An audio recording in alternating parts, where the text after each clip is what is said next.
This guy destroyed 22 Filipinos until he met Manny Pacquiao. Manny Pacquiao! What happened next shocked everyone. December 2004, Angaido, Philippines. The MC Home Depot Arena in Taguig buzzed with anticipation.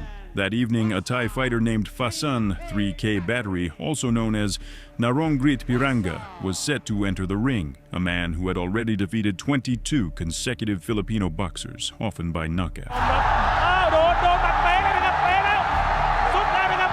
Fans expected another victim from the Pearl of the Eastern Seas. Narongrit, carrying the 3K Battery name in honor of his promotional company, was a relentless fighter who had never lost by knockout and was considered the nightmare of Filipino boxers. Standing opposite him was none other than Manny Pacquiao, the living symbol of Filipino boxing. With a record of 38 wins and 28 knockouts, Pac-Man, then known as the Destroyer, had no intention of becoming the Thai Monster's 23rd victim. It was clear from the start, this evening would be revenge time for the rising star. Before the fight, Pacquiao looked like a man on a mission, determined to end the streak of defeats suffered by his countrymen. This bout was also Manny's first fight after his controversial draw with Juan Manuel Marquez in November 2004, which only intensified his motivation to prove his dominance. On December 11th, 2004, both fighters stepped into the ring to settle who was stronger.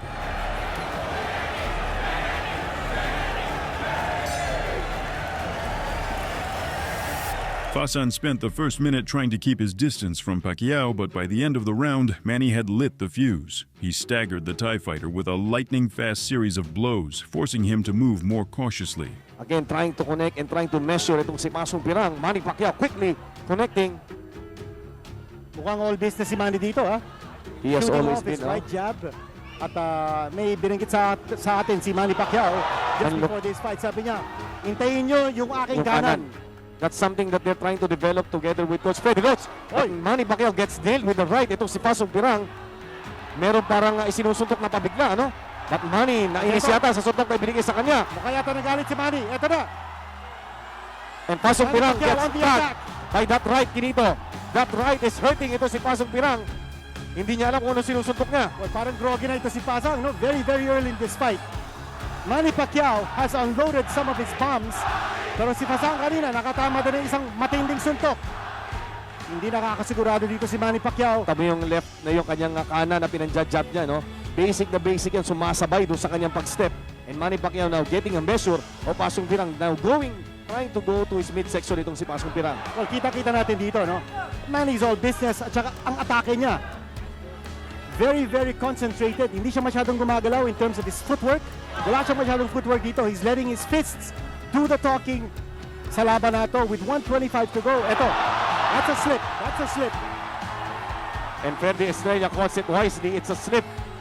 Ito pong si Pasong Pirang lost his footing pag-atake nitong si Manny Pacquiao. Manny now, again, trying to bounce, trying to use that right, trying to set up ito si Pasong Pirang, but Pirang counters with the left-right. Mabigat yung kanan na jab ni Manny Pacquiao. No? That's a setup jab for his left hand. Parang hindi makuha ni Manny pa yung distansya ng kanyang suntok dahil ito si Pasong Pirang pumapasok din eh. Well, matibay din ito si Pasang, no? And he knows how to bob and weave. So far, it's been a defensive fight for Pasang because Manny Pacquiao has been all over him. It's a swarming attack. Ito, again, a takedown. That's a slip. Dapat siguro, yes, baka kung sa iba yun, mawawarning nga si Manny dahil tinulak niya dalawang pababa. beses na yun. Okay, here we go once more. Etong si Pasong Pirang, lucky to survive if he survives round number 1. Ang importante dito, hindi ma-frustrate si Manny, no?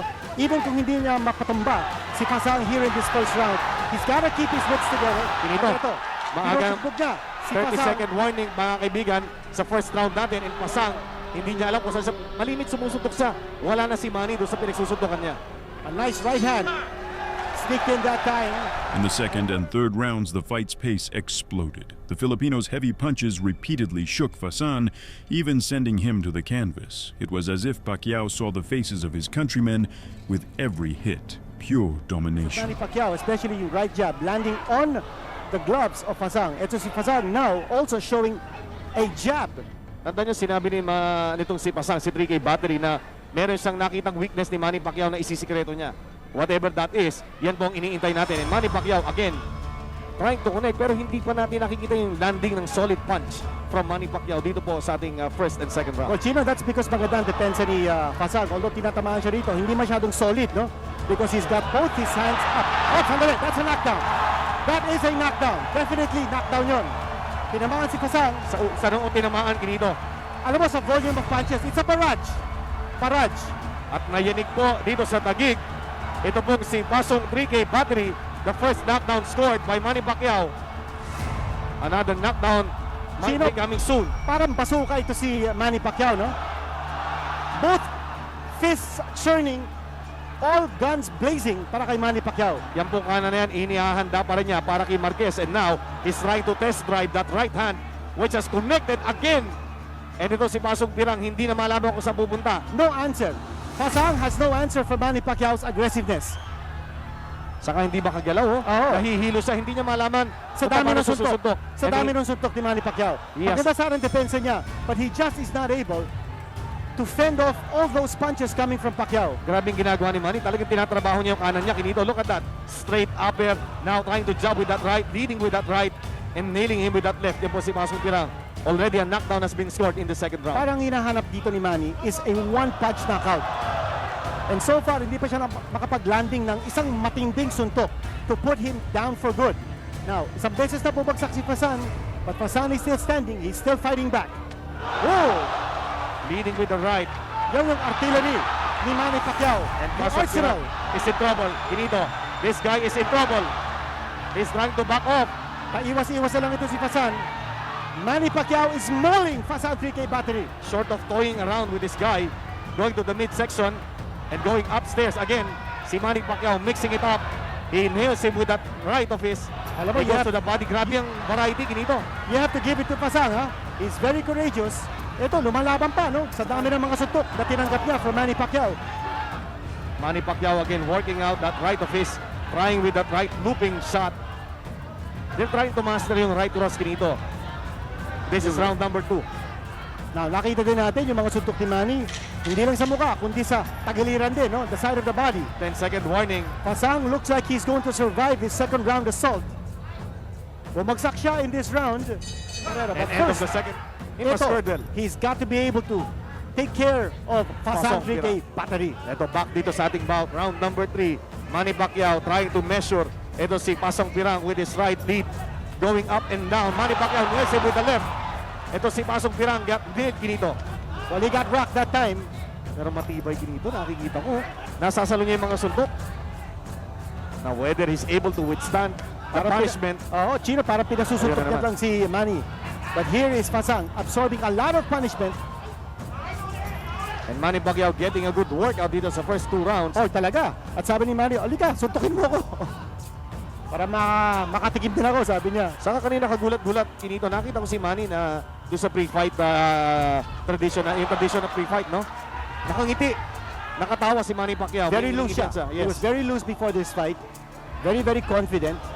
At ito, tinatamaan na naman ng kanan ni Manny Pacquiao. Very slippery din ito si Fasang. Magalaw. Yung pina-practice niya, no? Right straight, tingnan mo. Titignan natin maigi, no? Yung left, or rather that right hand that they're trying to work at.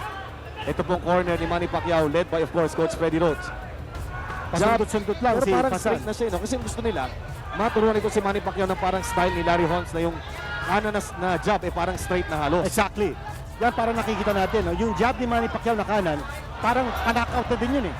It has a lot of power. Hindi lang pag-setup, no? Although it could also be a setup for his left hand or yung combination right, left, right. Ito, bumabalik si Fasang. Again, yung sinabi ko kanina, no? Manny should not be frustrated na hindi pa niya napapatulog itong kalaban niya, no? Grabe yung Malayo pa kanan, to. It's a 12-rounder. Pero matibay itong Fasan. He has been able to take a lot of those punches. He went down once in round number 2. Trying that right upper ngayon. But Manny gets tagged with that left by Pasong Pirang. Both fighters again fighting out of the southpaw stance. No, ayun, tumama si Manny Pacquiao with that left lead. Overhand left. Well, one thing we have to also watch is baka naman masunog ito si Manny, no, sa dami ng mga suntok. na binibitawan niya sa laban na ito. He's got to pace himself. Scheduled for 12 ito. Matibay ang kanyang kalaban.